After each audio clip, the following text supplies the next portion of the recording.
Hey, Pat Rigsby here, and I want to talk with you about what it means to be a leader in our industry. Because let's face it, there is all sorts of information out there on how to market, how to generate leads, how to hack Facebook ads or something else like that. But none of the people talking about that stuff really are talking about leadership, and frankly, they probably don't have any experience in leadership.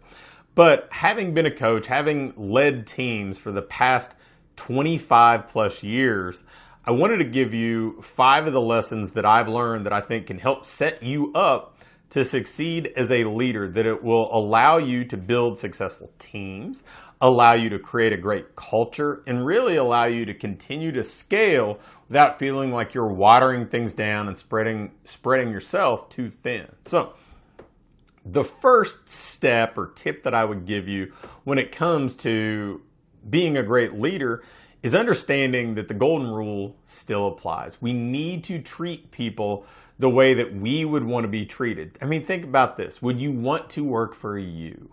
So if you're not creating an environment where we're treating people the way that we would want to be treated, or even better yet, the way they would want to be treated, it's not going to be this career opportunity for them. It's going to be more of a transactional job that's always going to have them looking for something better, always with them one foot out the door. They're never going to be fully invested in your vision. So you need to treat people well. I mean, it sounds all too simple, but if we want to create an environment that somebody loves to be a part of and they love to show up to work every day and deliver their best, then we need to treat them well. It goes well beyond just paying them more, because frankly, there's a limit to how much compensation we can provide somebody in the typical fitness business environment, but there's not really nearly as low a ceiling on how well we can treat somebody, how much we can show them appreciation,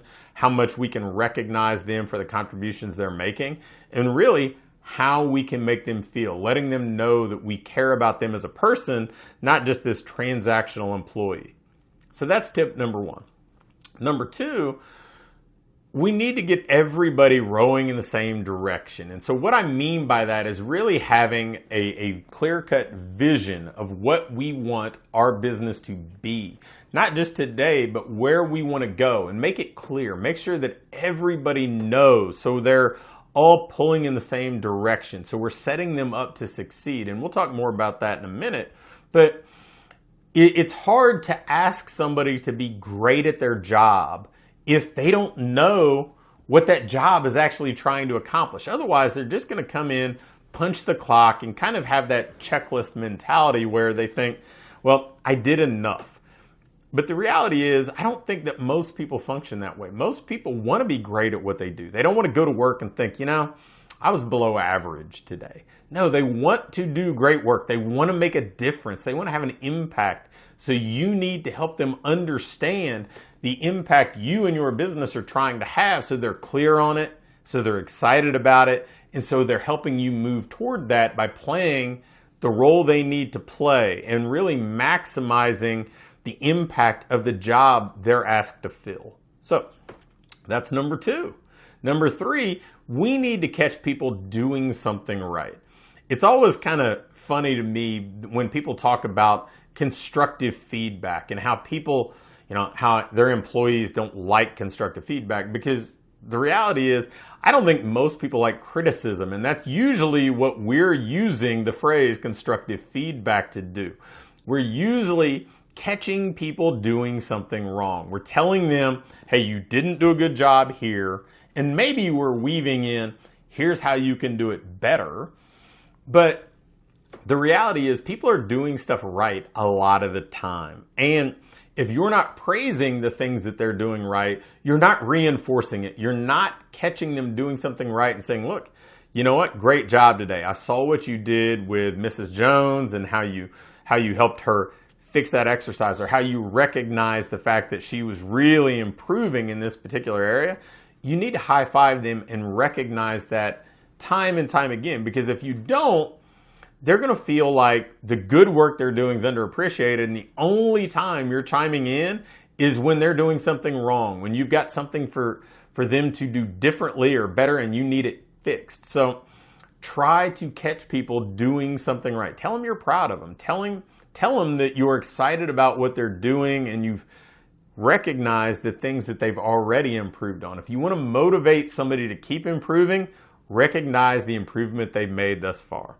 All right, so number 4, we've got to set people up to succeed. And frankly, in the fitness industry, we're awful at this.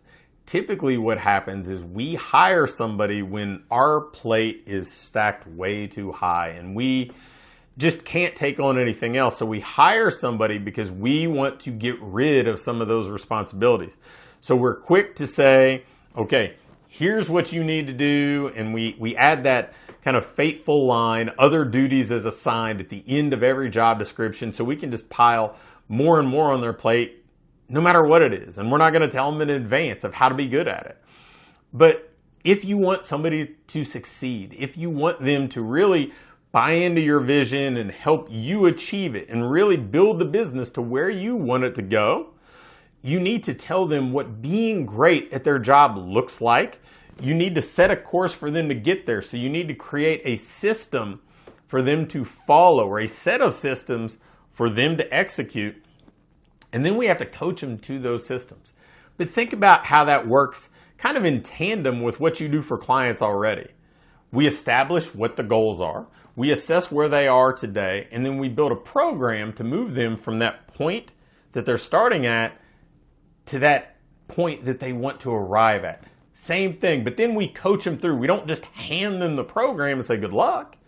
We coach them through step by step to help them achieve their goal and help course correct as needed along the way.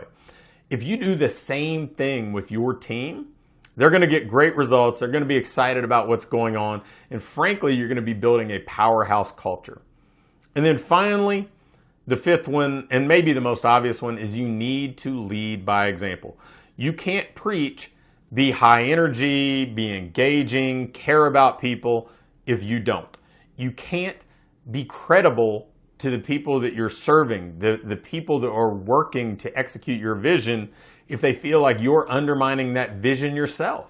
So if you lead by example, if you do things the right way, time after time, day after day, people are going to take notice and they're going to be excited about being part of this because they like your integrity. It's an environment they want to be part of. And frankly, if they've ever had any other job, they're going to see how it sets itself apart from most of the other job or career opportunities that come their way. So 5 quick tips on leadership. Hopefully they're valuable to you. I know they've been really valuable to me along the way, and I'm not going to tell you that I arrived at them all from day one. There are things that I figured out over time. Some of it came through trial and error and mistakes I made, but over time, those 5 tips or 5 strategies have really helped me accomplish the things I wanted to accomplish and created long-lasting relationships with my team in a culture that I think they wanted to be a part of and that you can emulate in your own business. Thanks for watching. If you click the first link in either the description or the link in the pinned comment, you can get my latest book, The Ideal Business Formula, for free. And if you like this video, hit the thumbs up button for me. If you have any questions or comments or video requests, leave me a comment below and I'll be quick to respond. And lastly, make sure to hit the subscribe button. I'm posting videos weekly now, and if you turn your notification bell on, you'll be sure to get them all.